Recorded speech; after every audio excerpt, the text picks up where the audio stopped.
The Ghost of Silverlode, Part D. Now I'll tell you fellas about the lariat, Tom said. I'm going to capture that ghost, or whatever it is, tonight. You fellows stay here for 5 minutes. That will give J.D. and me time to sneak up that other trail leading to a mine in back of the cemetery. I'm going to sneak up behind the ghost, or whatever it is, when he steps in front of the tombstone, and lasso him to the tombstone. Not me, Seth said. I'm going home right now. You have nothing to be afraid of, Tom said. If the ghost is going to be mad at anybody, it will be J.D. and me for trying to capture him, and not you fellows. How will we know when it is 5 minutes? Sammy asked. All you've got to do is count slowly up to 300, Tom said. Then go up the trail to where we were last night. Stay there until the ghost appears and stands up in the front of that big tombstone. Then you can all beat it home. That is, unless you want to stay and help me capture the ghost. Tom sure didn't get any volunteers that time. J.D. and I will leave now, so you can start counting, Tom said. I had no choice but to follow my brother or be branded a coward. I knew Papa would rather see me dead than walking around a coward, and I was sure I was going to drop dead from fright if nothing else that night. Tom ran with me down Whiskey Row to another street where we turned to the right. We ran softly to the end of that street and then began to walk carefully and quietly up a trail that led to a mine in back of Boot Hill. Then we crawled on our hands and knees through the cemetery until we came to the big marble tombstone and back of the big tombstone of Mr. Tinker's grave. We were only about 30 feet from where we'd seen the ghost the night before. Tom peeked around the tombstone where we were hiding. There is something fishy about this, he whispered to me. The ghost, or whatever it is hiding behind the Tinker tombstone. My curiosity overcame my fright. I peeked around the headstone, and sure enough, I could see something white crouched behind the tombstone in front of us. Then we heard the footsteps of the kids coming up the trail to Boot Hill. Again I peeked around the tombstone. I saw them stop where we had all stopped the night before. Then the ghost got up from the ground, from behind the tombstone, and stepped around in front of it, with his back towards us, facing the other kids. Ooh! The ghost cried in that high, shrill voice of his. It is cold and dark in that grave. Then he began that terrible, cackling laughter that sent chills all over my body.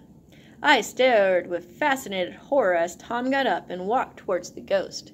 He stopped about 15 feet from the ghost and made a loop in the lariat.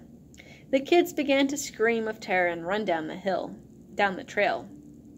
Tom began to whirl the lariat over his head. It made a whining noise which the ghost couldn't hear because of his cackling laughter and the screaming of the kids. Then Tom made a perfect throw with the lariat. The noose dropped smack over the ghost in the big tombstone.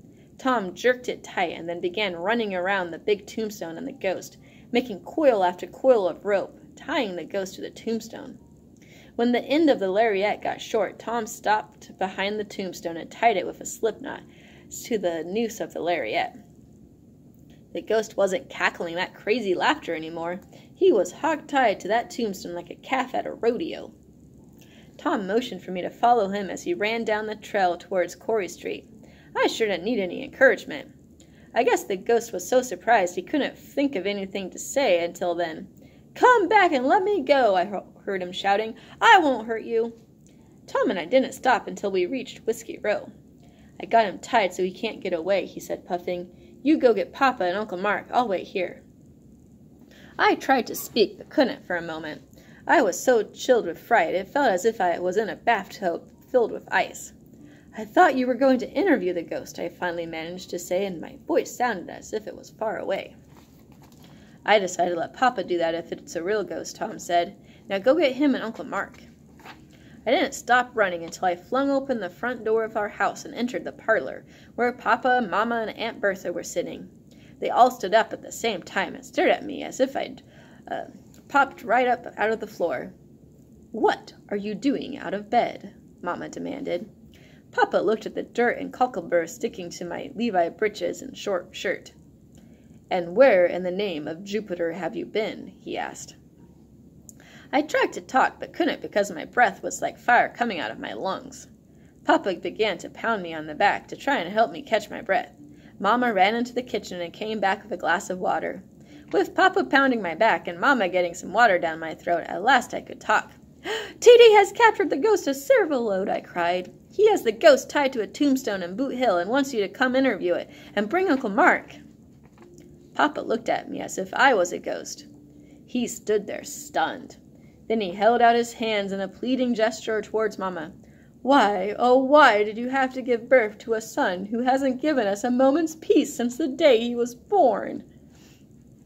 Mama ignored the question and acted quickly, as she always did in a crisis. She went to the telephone and called Allie's saloon.